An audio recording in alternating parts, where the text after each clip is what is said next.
Real estate in Toronto is kind of my thing. So here's what your Toronto neighborhood says about you, part 19.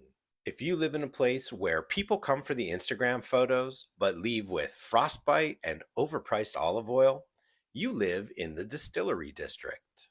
Everything here is heritage, except your rent, which is modern day robbery. Locals here pretend they're artsy, but really, they just have 4 scented candles from the local boutique shop. It's not Christmas until the distillery makes you question your relationship in front of a $27 cider. And if you've never tripped on a cobblestone while holding a $14 latte, you're really not from here.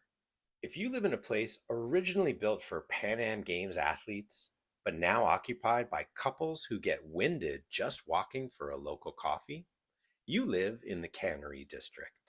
It's the only place in Toronto where you'll hear two guys arguing over the best mushroom based coffee alternative. People live here because they like convenience, bike lanes, and not having to talk to their neighbors.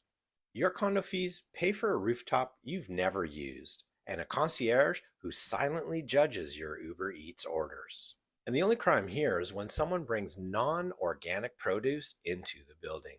If you live in a place where no one really drives, they just circle for parking and cry softly, you live in St Clair West.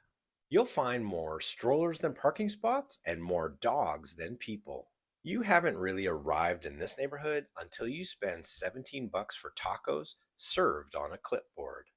St. Clair is the only streetcar line where you're still late, sweaty, and stuck behind a stroller.